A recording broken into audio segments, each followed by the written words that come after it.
Children, ಈಗ waves the last part that is open and closed organ pipes, ನೀವೇನು diagram ಬರ್ಕೊಂಡಿದ್ದೀರೋ ಅದರ ಮೇಲೆ ನೋಡಿ.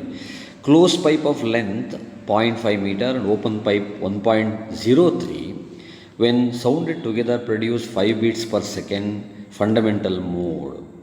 Calculate the velocity of sound. ನೋಡಿ ಇಲ್ಲಿ ಕ್ಲೋಸ್ ಪೈಪ್ ಅಂದರೆ ನೋಡಿ ಥರ ಡಯಾಗ್ರಾಮ್ ಬರ್ಕೊಂಡ್ರಿ. ಕ್ಲೋಸ್ ಪೈಪ್ ಫಂಡಮೆಂಟಲ್ ಮೋಡ್ನಲ್ಲಿ you can see a stationary wave like this node and this antinode. Length of the pipe ನಾನು ಎಲ್ ಸಿ ಬರಿತೀನಿ ಕ್ಲೋಸ್ಡ್ಗೆ. ಅದೇ ಹೇಳ್ತಾರೆ ಅವರು. ಓಪನ್ ಆರ್ಗನ್ ಪೈಪ್ ತೊಗೊಂಡ್ರೆ ಅಂದರೆ ಎರಡೂ ಎಂಡ್ಸ್ ಓಪನ್ ಇದ್ದಾಗ you can see a pattern of vibration like this. You have learn node, antinode right. And this length L naught ಅಂದರೆ L naught L0 for open, length open, L C length closed. ಇಲ್ಲಿ length L C ಕೊಟ್ಟಿದ್ದಾರೆ ನೋಡಿ. What is L C? L C is 0.5. ಇದು fundamental ಮೋಡ್ಗೆ, ಇದು fundamental. Next ಮೋಡ್ಸ್ಗೆ ಹೋದರೆ ನೀವು diagrams ನೋಡಿ, ಬೇರೆ ಬೇರೆ ಥರ ಡಯಾಗ್ರಾಮ್ಸ್ ಇದೆಯಲ್ಲ. So this L not 1.03. ಈ ಕ್ಯಾಲ್ಕುಲೇಷನ್ ಪ್ರಾಕ್ಟೀಸ್ ಮಾಡುವಾಗ ಇದನ್ನು ಕಲ್ತ್ಕೋಬೇಕು. ಇಲ್ಲಿ ಎರಡನ್ನೂ ಒಟ್ಟಿಗೆ ಸೌಂಡ್ ಮಾಡಿದಾಗ they produce vibrations in air. ಎರಡೂ ಒಟ್ಟಿಗೆ ಸೌಂಡ್ ನಿಮಗೆ ಇಯರ್ಸ್ ರೀಚ್ ಆದಾಗ 5 times ರೈಸು ಫಾಲ್ ಆಗುತ್ತೆ. That's what you mean by 5 beats heard. Beats ಅಂದರೆ ರೈಸ್ ಆ್ಯಂಡ್ ಫಾಲ್ ಆಗೋದು, ಜಾಸ್ತಿ ಆಗೋದು ಕಮ್ಮಿ ಆಗೋದು, ಜಾಸ್ತಿ ಆಗೋದು ಕಮ್ಮಿ ಆಗೋದು. ಹಾಗಾಗಿ ಇಲ್ಲಿ ಬೀಟ್ ಫ್ರೀಕ್ವೆನ್ಸಿ ಕೊಟ್ಟಿದ್ದಾರೆ. He has given beat frequency FB 5 hertz. ಇವೆರಡು ಫಂಡಮೆಂಟಲ್ ಮೋಡ್. ಇದು ನಾ ಡಯಾಗ್ರಾಮ್ ಬರೋದ್ರಿಂದ fundamental mode. We know that the fundamental frequency for closed pipe is V divided by 4L LC, and that for open pipe V divided by 2 LO ಬರಿಬೇಕು. L0, L0, LO right. ಅವ್ರು ಹೇಳ್ತಾರೆ ಇವೆರಡು ಒಟ್ಟಿಗೆ sound ಮಾಡಿದಾಗ they produce 5 beats. ನಿಮಗೆ ಗೊತ್ತು ನೋಡಿ, V/4LC, V/2LC.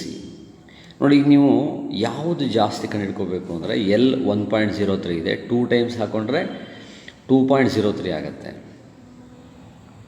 ನೀವು L4LC ಮಾಡಿದ್ರೆ 4 into LC is 0.5, 4 into 0.5 is 2 ಆಗುತ್ತೆ, 0.5 4 times 2. ವೆರಸ್ 2 into L0 1.03 ಆಗಿರೋದ್ರಿಂದ ದಿಸ್ 2.06 ಆಗುತ್ತೆ. ನೋಡಿ, 2.06 is greater, 2 is lesser. Denominator 4LC ಕಮ್ಮಿ ಇದೆ, ಡಿನಾಮಿನೇಟರ್ 2L0 ಜಾಸ್ತಿ ಇದೆ. ಡಿನಾಮಿನೇಟರ್ ಜಾಸ್ತಿ ಇದ್ದರೆ ಟೋಟಲ್ ವ್ಯಾಲ್ಯೂ ಕಮ್ಮಿ ಆಗಿಬಿಡುತ್ತೆ. ಈ ವ್ಯಾಲ್ಯೂ ಟೋಟಲ್ ರೇಷಿಯೋ ಕಮ್ಮಿ ಆಗಿಬಿಡುತ್ತೆ. ಹಾಗಾಗಿ ಡಿನಾಮಿನೇಟ್ರ್ 2.06 ಇರೋದ್ರಿಂದ F C is greater than F0. ಯಾಕಂದರೆ ಡಿನಾಮಿನೇಟ್ರ್ 2L0 ಜಾಸ್ತಿ, 4LC ಕಮ್ಮಿ. ಹಾಗಾಗಿ ಡಿನಾಮಿನೇಟರ್ ಜಾಸ್ತಿ ಇದ್ದರೆ ಟೋಟಲ್ ವ್ಯಾಲ್ಯೂ ಕಮ್ಮಿ ಇರುತ್ತೆ. So F C greater than ಆಗಿರೋದ್ರಿಂದ by definition of beats number of beats her depends on frequency difference between the two. ಇಲ್ಲಿ ಕ್ಲೋಸ್ ಪೈಪ್ ಓಪನ್ ಪೈಪ್ನ ಒಟ್ಟಿಗೆ ಸೌಂಡ್ ಮಾಡಿದಾಗ ಅವೆರಡರ ಮಧ್ಯೆ ಎಷ್ಟು ಫ್ರೀಕ್ವೆನ್ಸಿ ಡಿಫ್ರೆನ್ಸ್ ಇದೆಯೋ ಅದೇ ಬೀಟ್ ಫ್ರೀಕ್ವೆನ್ಸಿ ಆಗಿರೋದ್ರಿಂದ FC - F0 FB ಬರೀತೀರಾ. ಸೊ ಎಫ್ ಸಿಗೆ ಫಾರ್ಮುಲಾ ಅಲ್ಲಿದೆ, V/4LC, C for closed minus V/4 2L0. ಇಲ್ಲಿ VC V0 ಅಂತ ಬರೆಯೋಂಗಿಲ್ಲ. Speed of sound same in both the cases, ಒಂದೇ ಏರ್ ಕಾಲಮ್. ಹಾಗಾಗಿ ಒಂದೇ ಮೀಡಿಯಮಿಗೆ ಒಂದೇ ಫ್ರೀಕ್ವೆನ್ಸಿ. ಬೀಟ್ ಫ್ರೀಕ್ವೆನ್ಸಿ ಎಷ್ಟಿಲ್ಲಿ 5 hertz. ನೋಡಿ, ನಿಮಗೆ ಅನ್ನೋನು ಓನ್ಲಿ V ಇದೆ, ಮಿಕ್ಕಿದ್ದೆಲ್ಲ ಸಾಲ್ವ್ ಮಾಡುತ್ತೆ. ನಾನು ಮೊದಲೇ ಹೇಳಿದಾಗೆ V/4 times 0.5 minus V/2 times 1.03. ನೋಡಿ, ಇಲ್ಲಿ ಸಾಲ್ವ್ ಮಾಡಿ 1.03 ಎಷ್ಟು ಬರುತ್ತೆ ಬರೆದೇನು ನೋಡಿ. That's into 5. ಇಲ್ಲಿ V ಕಾಮನ್ ತೊಗೊಂಡ್ರೆ this is 1/2.0, 1.2.06 is equal to 5. In simplification you can do on your own. LCM ತೊಗೊಂಡ್ರೆ ಸೊ ಇಲ್ಲಿ 2 into 2.06 minus 2, 2.0. You know this simplification part. So we into ನೋಡಿ ನ್ಯೂಮರೇಟರಲ್ಲಿ 0.06 ಉಳ್ಕೊಳ್ಳುತ್ತೆ, ಕೆಳಗಡೆ 2 times 2.06 is equal to 5. So you solve for V. So 5 times 2 into 2.06 divided by 0.06. ನೀವು 100 multiply ಮಾಡಿದ್ರೆ both sides numerator denominator 206 divide by 6 easy calculation ಇದು. 2 3 ಹೋಯಿತು. So ಇದನ್ನು ಈಸಿಯಾಗಿ ಹೊಡಿಬೋದು. 3 6 18 26 3 4 something ಬರುತ್ತೆ. Anyway calculator you have, you can easily try. Yes, this is my answer 343.3.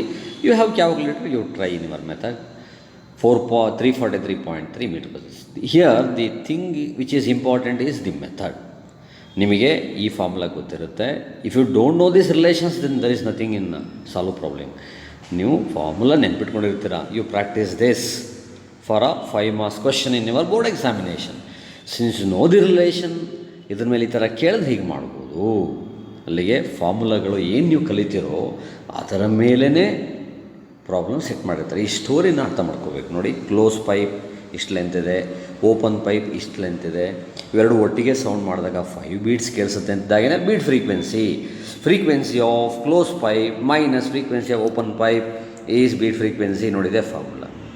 ನನಗೆ FC minus F0 ಅಂತ ಹೇಗೆ ಬಂತು ಮೈಂಡಿಗೆ ಅಂದರೆ, FC ಫಾರ್ಮುಲಾ ನೋಡಿ, V divide by 4LC, C for closed, F0 V by 2. ಇಲ್ಲಿ ಸಿಂಪಲ್ ಲಾಜಿಕ್ ಏನಪ್ಪ, ಈ ಲಾಜಿಕ್ ನೀವೇ ಅರ್ಥ ಮಾಡ್ಕೊಳ್ಳೋದು. ಈ ಸ್ಟೇಜ್ನಲ್ಲಿ ಹೈಸ್ಕೂಲೆಲ್ಲ ಮ್ಯಾಥ್ಸ್ ಓದಿರ್ತೀರ, ಕ್ಲಿಯರ್ ಗೊತ್ತಾಗುತ್ತಲ್ವೇ. LC ಅವರು 0.5 ಕೊಟ್ಟಿರೋದ್ರಿಂದ 4 times LC 2 ಆಗುತ್ತೆ.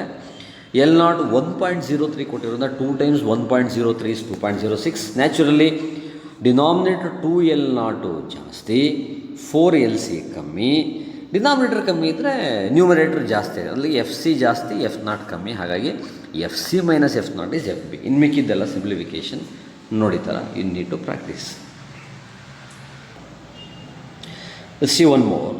The first resonating length of air column in closed pipe is 17 centimeters with a tuning fork of frequency 512 Hz. Calculate the second resonating length. Speed of sound in air is 350 ಕೊಟ್ಟಿದ್ದಾರೆ, right. ಅದನ್ನು use ಮಾಡ್ಕೋಬೇಕು ನಾವು. Second part ಬಿಡಿ, ಅದು ನಿಮಗೆ cover ಮಾಡಿಲ್ಲ ಸಿಲೆಬಸ್ನಲ್ಲಿ. Leave this ಬೇಡ. First resonating length he has given L1 is 17 centimeter, that is 0.17 meter ಅಂತ ಬರ್ಕೋಬೋದು 100 ಡಿವೈಡ್ ಮಾಡಿ. Frequency of tuning for 512 Hz ಇದೆ. Calculate resonating length of second L2 ಕಂಡುಹಿಡಿಬೇಕು. ಇದಕ್ಕೆ ನಾವು ಲ್ಯಾಬ್ ಕ್ಲಾಸಲ್ಲಿ ನಾನು ಎಕ್ಸ್ಪ್ಲೈನ್ ಮಾಡುವಾಗ ನಾನೊಂದು ಫಾರ್ಮುಲಾ ಹೇಳಿದ್ದೆ, ಲ್ಯಾಬ್ ಮ್ಯಾನ್ಯಲ್ ಆಗಿದೆ ನೋಡಿ. That is velocity of sound in air or vacuum is 2F into L2 minus L1. First and second resonating ಲೆಂತ್ನ ಯೂಸ್ ಮಾಡಿದಾಗ ಸ್ಟ್ರೇಟ್ ಫಾರ್ವರ್ಡ್, ಇನ್ನೇನು ಡಿಫ್ರೆನ್ಸೇ ಇಲ್ಲ, ಇನ್ನೇನು ಮಾಡೋಂಗೇ ಇಲ್ಲ ನೀವು. ಸ್ಪೀಡ್ ಆಫ್ ಸೌಂಡ್ 350 ಕೊಟ್ಟಿದ್ದಾರೆ, that is equal to 2 times frequency of tuning fork 512. L2 ಕಂಡುಹಿಡಿಬೇಕು, L1 0.17. That's all. ನೀವು L2 ಮೈನಸ್ 0.17ಗೆ ಸಾಲ್ವ್ ಮಾಡ್ಕೊಳ್ಳಿ. ಆವಾಗ 350 ಅಪಾನ್ 2 times 512 ಆಗುತ್ತೆ.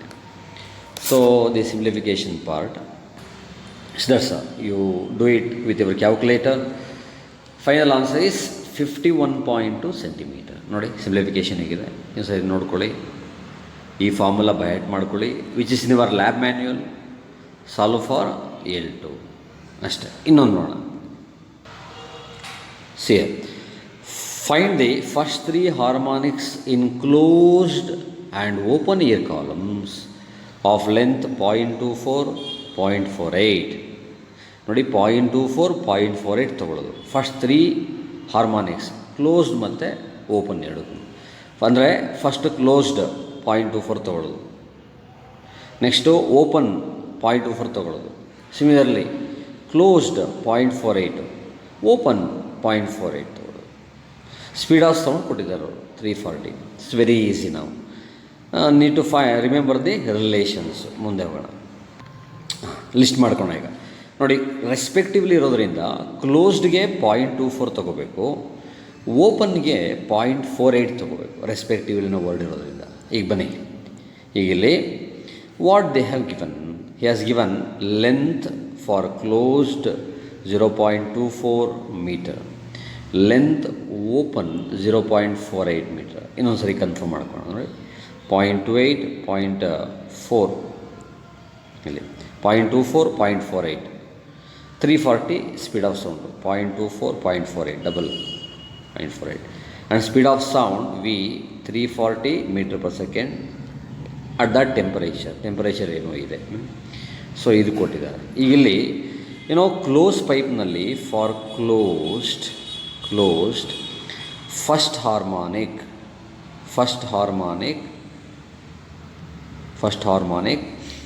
ನೀವು ಏನು ಫಾರ್ಮುಲಾ ಬರ್ಕೊಂಡ್ರಿ, F1 is V divide by 4L, ನಾನು LC ಬರೀಬೇಕು. ಅದೇ ಥರ for open the first harmonic is given by first harmonic F1 is equal to V divide by 4L0 ಬರೀಬೇಕು. ವಿ ಮಾತ್ರ ಎರಡಕ್ಕೂ ಸೇಮ್ ಇದೆ. ಸೊ ನಾನು ಈಗ F1ಗೆ ಸಬ್ಸ್ಟಿಟ್ಯೂಟ್ ಮಾಡ್ತೀನಿ. 340 divided by 4 times 0.24. Here F1 340, that is same 2 times ಇದು miss ಆಯಿತು. Okay, this is 2L0, that is 2 times L0 is 0.48. That's it. ಇದು first value. Yes, so my calculator says 354.2 hertz. ಇದು ಅಷ್ಟೇ ಬರ್ತಾ ಇದೆ. ಬಟ್ ನೆಕ್ಸ್ಟ್ ಮೋಡ್ಲಿ ಏನಾಗಿದೆ ನೆನಪು ಮಾಡ್ಕೊಳ್ಳಿ, ಇನ್ನೊಂದು ಸರಿ ನೋಟ್ಸ್ ರೆಫರ್ ಮಾಡಿ. ಸೆಕೆಂಡ್ ಫ್ರೀಕ್ವೆನ್ಸಿ 3 ಟೈಮ್ಸ್ F1 ನೆನಪು ಮಾಡ್ಕೊಳ್ಳಿ. ಇದು 3 times V divide by 4LC ಅಂತ ಬರ್ತಿದ್ವಲ್ಲ, 3 ಟೈಮ್ಸ್. ಅದೇ ಥರ third ಹಾರ್ಮಾನಿಕ್ F3 5 times F1, 1:3:5 conclusion ಬರ್ತೀವಿ ನೋಡಿ. ಅದೇ ಇಲ್ಲಿ ಬನ್ನಿ, ಇಲ್ಲಿ ಅಂದರೆ ಕ್ಲೋಸ್ ಪೈಪ್ನಲ್ಲಿ 3:5 ಆ ಥರ ಇದ್ದರೆ, ಓಪನ್ ಪೈಪ್ನಲ್ಲಿ 1:2:3 like that's why F2 must be 2F1 and F3 3F1. ಇಲ್ಲಿ 2 times F1 354.2, this is 3 times F1 354.2. ಅದೇ ಇಲ್ಲಿ 5 times F1 354.2, this is 3 times F1 354.2. So if I do simplification, 3 times 354.2, I am getting the value F2 ಎಷ್ಟು ಬರ್ತಾ ಇದೆ, 1056.6 hertz. ಅದೇ value ನೋಡಿ ಇಲ್ಲಿ ಬರುತ್ತೆ, 1056.6 ಹರ್ಟ್ಸ್ ಬರುತ್ತೆ, ಯಾಕೆಂದರೆ 3 ಟೈಮ್ಸ್ ಬಂತಲ್ಲ. 2 ಟೈಮ್ಸ್ ಮಾಡಿದ್ರೇನು, 354.2 into 2, it's coming around 708.4 hertz. 2 times F ಇದೆ. ಆ್ಯಂಡ್ ಇಲ್ಲಿ ನೋಡೋಣ 5 times, same value 354.2 into 5, getting value 1771 hertz. Like this we can find. ಇಲ್ಲಿ ನೀವು V/3V/4LC, ಸೆಕೆಂಡ್ 5V/4LC ಮಾಡ್ಬೋದು. Since we have found 4LC, V/4LC already 3 times 5 times ಆ ಥರ ಮಾಡೋಣ. ಇಲ್ಲೂ ಅಷ್ಟೇ V/2L0 ಆಲ್ರೆಡಿ ಕಂಡುಹಿಡಿದಿರೋದ್ರಿಂದ 2 ಟೈಮ್ಸ್ V/2L0 ನೀವು ಬರೀ 2 ಮಲ್ಟಿಫೈ ಮಾಡಿದ್ರೆ ಸಾಕು V/2 ವ್ಯಾಲ್ಯೂಗೆ. ಆನ್ಸರ್ ಬಂತು right. That's all. Need to practice like this. Only thing is need to remember the relations and you practice how relations are used to ask questions and solve those relations using numerical values. Adon practice ಮಾಡಬೇಕು. You keep practicing, right? Yes, one more on stretch string vibration, which is similar to open pipe. A stretch string emits a note of fundamental frequency 35 Hz. When tension is increased by 0.5 kg weight, the frequency of fundamental rises to 40 Hz. The initial tension and the length of the wire you need to find. Length of the and mass per unit length of the wire is given, that is 1.33 × 10⁻³ kg. ನೋಡಿ, first of all, fundamental frequency of stretched string is given by 1/2L root of T by M. This first equation. Here the frequency proportional to root of tension. He gives two values, F1 that equal to 1/2L root of T1 divided by M, and F2 that is root of length is same in both the cases, length not changed, only tension is changed, root of T2 divided by M. Here if you take ratio, ಈ ಪಾರ್ಟಿಗೆ first ಒನ್ಗೆ ಆಮೇಲೆ ಬರೋಣ, ಅದು ಮತ್ತೆ ಬೇಕು ನಮಗೆ. ಈಗ just you take ratio F T divided by F1 ನೋಡಿ, 2L M ಎಲ್ಲ ಕ್ಯಾನ್ಸಲ್ ಆಗಿ T2 ಡಿವೈಡ್ ಬೈ T1 ಆಗುತ್ತೆ. ವಾಟ್ ಹಿ ಸೇಸ್ T2 ಇದೆಯಲ್ಲ ಅದು ಎಷ್ಟು ಜಾಸ್ತಿ ಆಗಿದೆ, increase by 0.5 kg. Increase by ಅಂದರೆ ಏನು ವ್ಯಾಲ್ಯೂ ಇದೆಯೋ ಅಲ್ಲಿಂದ 0.5 ಜಾಸ್ತಿ ಮಾಡಿದ್ದೀವಿ. ಅಂದರೆ T2 T1ಇಂದ ಇನ್ಕ್ರೀಸ್ ಅಂದರೆ ಪ್ಲಸ್ ಬರೀಬೇಕು, 0.5 ಜಾಸ್ತಿ ಆಗಿದೆ, 0.5 kg ವೇಟ್ ಇನ್ಕ್ರೀಸ್ ಮಾಡಿದ್ವಿ ಅಷ್ಟೇ, ಡಿವೈಡ್ ಬೈ T1 ಬರ್ಕೊಂಡ್ವಿ. ಹಿ ಸೇಸ್ F2 ಸೆಕೆಂಡ್ ಕೇಸ್ನಲ್ಲಿ ಫ್ರೀಕ್ವೆನ್ಸಿ 40 ಇದೆ, ಫಸ್ಟ್ ಕೇಸ್ನಲ್ಲಿ 35 ಇದೆ. So I write 40 divided by 35 that is equal to root of T1 plus 0.5 divided by T1. Now you square and solve. If you square and solve 40 divided by 35, right, into 1.14, so you're getting around value 1. Square ಮಾಡಿ solve ಮಾಡಿದ್ರೆ check in your calculator 1.3. T1 plus 0.5 divided by T1. Just you cross multiply 1.3 T1 that equal to T1 plus 0.5 ಆಯಿತು. You take this to left side, 1.3 minus 1.3, 0.3 T1 that is equal to 0.5. Multiply 10 both sides, ಆವಾಗ T1 5/3 ಆಗುತ್ತೆ. So 5/3 1.666 is recurring, so nearly 1.67 kg weight initial tension is found, right? ಗೊತ್ತಾಯಿತು. ಈಗ next use this relation, ನಾನು ಹಿಂದೆ ಬರೆದೆ ನೋಡಿ, F1ಗೆ F1 is 1/2L root of T1 divided by M. ಅದರಲ್ಲಿ you solve for L fundamental modal 1/2F1 root of T1 divided by M. So ಮೈಂಡ್ನಲ್ಲಿ values ಇಟ್ಕೊಂಡಿದ್ರೆ ಬೇಗ ಮಾಡ್ಬೋದು ನೀವು, ಮೈಂಡ್ ಎಲ್ಲೋ ಇಟ್ಕೋಬಾರ್ದು, ಪ್ರಾಬ್ಲಮ್ನಲ್ಲೇ ಇನ್ವಾಲ್ವ್ ಆಗಿರಬೇಕು. So that we can easily keep all the data in mind. ಇಲ್ಲಾಂದ್ರೆ ಪದೇ ಹೇಗೆ ಹೋಗಬೇಕು, ಮತ್ತು ನೋಡಬೇಕು ಏನು ಕೊಟ್ಟಿದ್ದಾರೆ ಇಲ್ಲಿ ಫ್ರೀಕ್ವೆನ್ಸಿ 35 Hz ಅಂತ ಮತ್ತೆ ರಿಕಾಲ್ ಮಾಡ್ಕೋಬೇಕು. 1.3 ಇದ್ದರೆ (-3) ಸ್ಮಾಲ್ m. ಹಾಗಾಗಿ you put the value 35 square root of T 1.67 divided by 1.33 10 to the power -3. -3 ಬೆಲೆ ಬರುತ್ತೆ 1000 ಆಗುತ್ತೆ. ಸೊ ಇಟ್ ಈಸ್ 1/70 ಮಾಡ್ಕೋಣ. It is 1/70 square root of 1670 divide by 1.33. Why? Because 1.67ಗೆ 1000 ಬಿಟ್ಕೊಂಡ್ಬಿಡಿ, ದಿನ ಪರ್ ಮೈನಸ್ ಕಮಿಷನ್ ನಂಬರ್ ಇಟ್ಬೇಕಂದ್ರೆ 1000. So final answer you are getting value yes, the value 0.506, check it out once, or 50.6 centimeters. ಈ ಥರ just memorise these relations. ಅದರ ಮೇಲೆ questions ಹೇಗೆ from ಮಾಡಿದ್ದಾರೆ, ಯಾವ ಥರ ನಾನು ಸಾಲ್ವ್ ಮಾಡ್ಬೋದು. ಇದು ನೋಡಿ, frequency proportional to root of tension, law of tension ಅಂತ ಬರ್ತಿದ್ದೀವಲ್ಲ ಇನ್ ಯುವರ್ ರೆಗ್ಯುಲರ್ ಕ್ಲಾಸ್. ಇವೆಲ್ಲ ನೋಟ್ಸಲ್ಲಿದೆ, ನೋಡ್ಕೊ. Will continue. Yes students, one more, that is combination of stretched string and air column. Let's read the problem. Frequency of stretched string vibration in fundamental mode is same as second mode. ನೋಡಿ, stretched string fundamental mode, air ಕಾಲಮ್ದು second mode. ಯಾವ air column? Open air column of length 20 centimeters. Calculate the tension in the string if mass per unit length 1.33 10 power -3 and string length 32, speed of sound 345. ನೋಡಿ, ಅವ್ರು ಹೇಳ್ತಾರೆ fundamental mode, close pipe, open pipe vibration. Open ಪೈಪ್ನಲ್ಲಿ can see second mode ಅವ್ರು ಹೇಳೋದು. Second ಮೋಡ್ಗೆ ಈ ಥರ ನೀವು ಡಯಾಗ್ರಾಮ್ ಬರ್ಕೊಂಡಿದ್ರಿ. See just check in your notes. So ಇದು length of the pipe L naught ಬರೆಯೋಣ, that is 20 centimetres.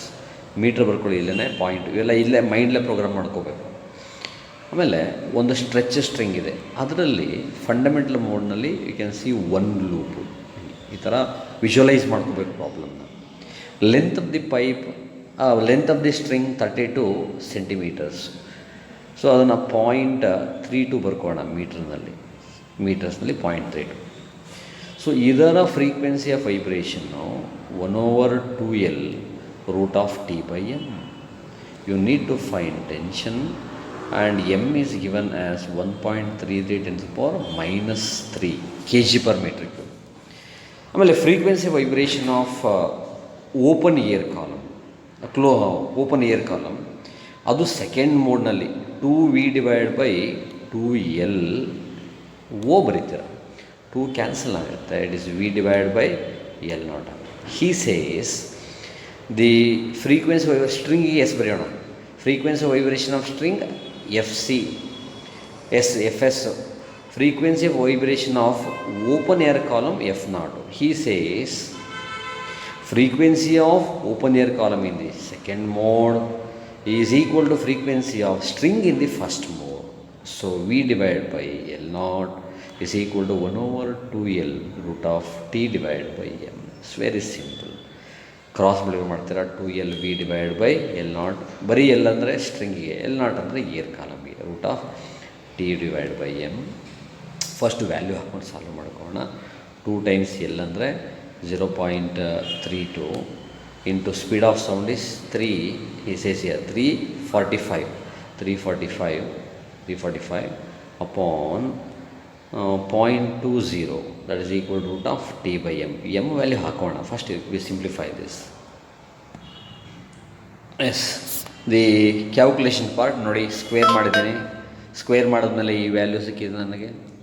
Then I will multiply M value 1.33 × 10⁻³ final value 1621 newton. Like this interconnection between relations of ಯಾವುದು, stretch string vibration, open air column, ಈ ಥರ. ಇದು second ಮೋಡ್ಗೆ. ಇದೇ ಥರ third mode, first mode, second, ಅವೆಲ್ಲ relations ಮೈಂಡ್ಲಿದ್ದರೆ ಅವರು ಹೇಗೆ ನರೇಟ್ ಮಾಡ್ತಾರೋ ಪ್ರಾಬ್ಲಮ್ನ accordingly you will solve. It is a practice. Keep practising.